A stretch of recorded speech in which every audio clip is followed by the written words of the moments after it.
in books, you often read about special tricks to get things done better. And usually those are labeled as conceptual understanding. You want to show off and say, well, when my kids really know what's going on, they can do such and such things faster. And then after a while, unfortunately, the tricks get promoted to be the centerpiece of understanding mathematics, and the bread and butter issue, the boring kind of things that works for in every single situation, it gets downplayed as that's learning by rote, whatever. Right? I don't want you to change that perception. What mathematics, as in all sciences, we go for the general, what we call generic phenomena. In other words, you want to find something that works under all circumstances. That is the most important part. And then, of course, in special situations, you can come up with some shortcut, something that's truly entertaining, amusing, and enlightening at the same time. Wow, wonderful. We all like to have that. Right? After a full course, you want to have some scintillating desserts. But that's not the main course. That, if you have it, wonderful. You don't have it, does it hurt you? I doubt it. So why is that important? Because I want you always to know, doing mathematics, doing science, in fact, even doing literature, we always have to know what is the most important, what is of lesser importance, because there's a matter of emphasis. We cannot address everything uniformly. That doesn't happen. We want to know what are the things that when all is said and done, I still want to retain a knowledge of that little bit, because that's the core. That's the root of the knowledge. We want to do that. So from that point of view, the understanding of the standard algorithm as I outlined it, that is probably the most important thing. But now we can afford it.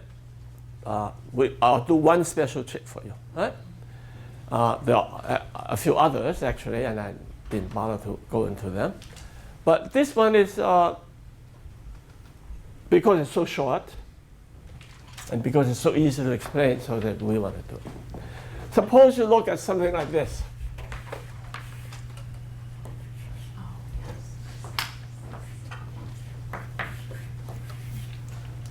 Something like this. Now you notice that this particular problem has something that leaps at you. Namely, first of all, it has zeros, which is bothersome. Oh yeah, I never talked about that one. Let me start with that one. Yesterday I gave you the general method, right? But the general method includes this, except that it's so unusual that I should have paid special attention to it. Let's do it the regular way first.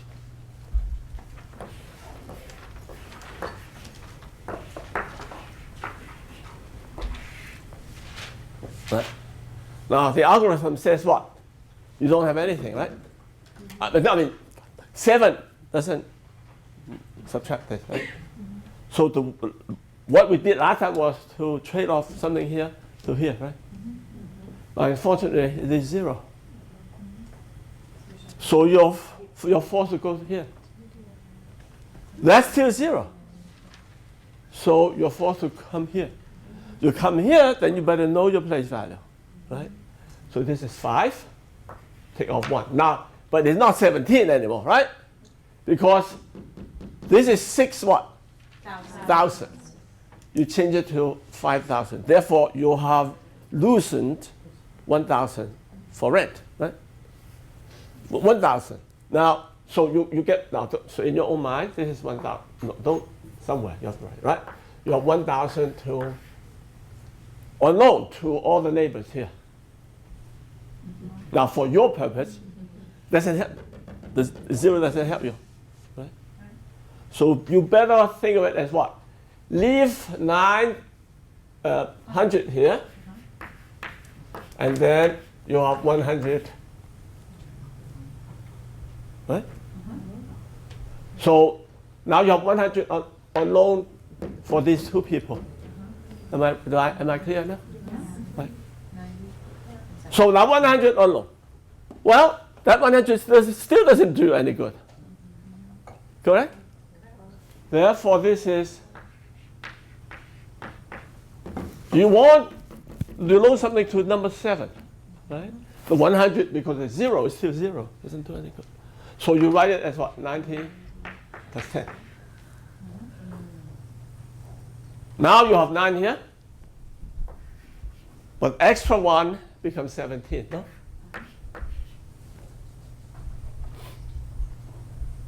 Is this? The reasoning is the same. I cannot say I did not teach it, but in some sense, I should have done it properly, right? There it is. Now you can do it as before, namely 17 minus 9, 8, right? Minus 8, 1, minus 4. Okay.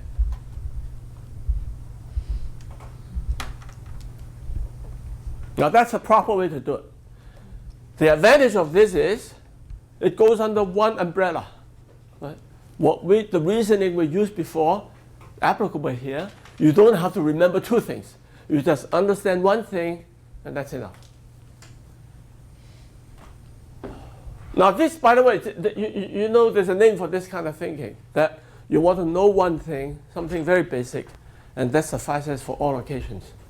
When science, we call it reductionism, meaning that no matter what it is out there, you reduce it and until you come down to a little nugget.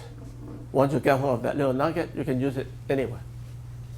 That is the fundamental faith of all sciences and all mathematics. We want to know as little as possible. Right? Okay, so that's the proper way to do it. Now, that's correct. There's no question about it. And if you know this, will you survive? Absolutely. On the other hand, it's nice if you can do it faster and in a more pleasant way. And that's how this comes in. The zeros before gave you trouble, but it's a double-edged sword. On the one hand, it gives you trouble. On the other hand, it's a boon. It's a bonus. How so? Well, it's very close to, I don't know what those numbers are, hundreds, thousands, 10,000, lots of zeros. These are numbers very close to 6,000, isn't it? Now, with close to 6,000, it's also close to another number which is wonderful for subtraction, namely 5999. Right? 6007. Yes, it's 6,000 plus 7. But you can do much better than that. It is 5999 plus 8. And 5999 is wonderful. Why is that? Because you never have to trade, because it's so big. You can subtract anything from it. Right? So in your own mind, you see this. You say, well, you can either write it down or you don't write it down if you want. Right? 599 plus 8 minus 589. Now, in your own mind, this you can do by mental math. This minus this, right? Right? Well, 0, right? 1, 4, 5. Plus 8. Well, then anybody can add that. Right? Just put it in. So anytime the first number is close to a power of 10, that's what we call it. 6,500. 6,000 or 7,000 or 1 million or 900,000, whatever it is, a lot of zeros, close that number, you can always perform this trick. And I think I actually gave you something in the homework, isn't it? Did I give this in the homework? No? Oh, okay, if not, then it's good. I certainly do. Well, it doesn't matter. Yeah, as I said, this is something, it's pleasant to know. If not, it's okay. Is this quite clear? Now, incidentally, I was hoping somebody would have objected a little bit or some comments about what I just done. No one had any second thought about what I've just done? Notice. What was I doing? Go ahead here.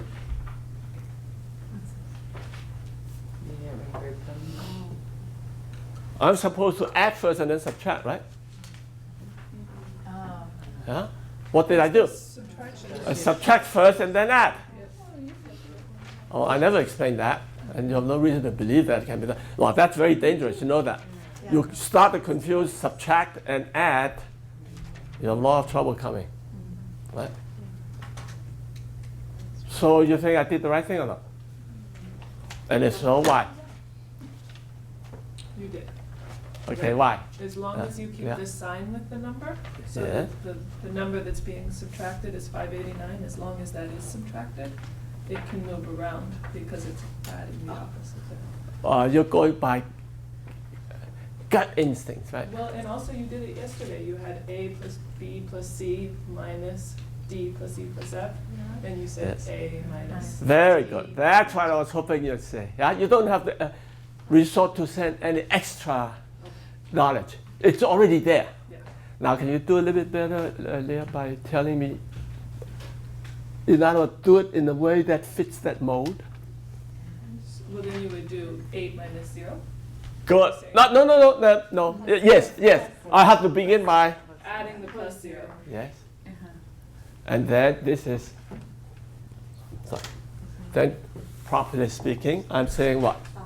599 minus 589 plus 8 minus 0. Exactly. Then, so what I did was to have done this without telling you. But you left a little space there for us to imagine the 0. So you caught that, yeah? You caught that. Yeah. So I just want you to understand, I never pull a fast one over you. I never do.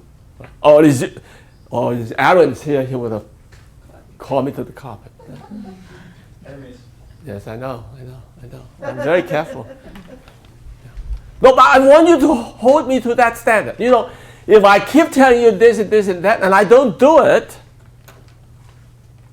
obviously, why should you follow me? Right? Why should you believe me? Now, when I say I'm in enemy territory, well, that's a joke, of course, but that's the mindset you should have. You have to keep watching me with like a hawk. And, did I make a misstep? And if I do, then you should tell me. You should have all your questions answered. Yeah, please do that.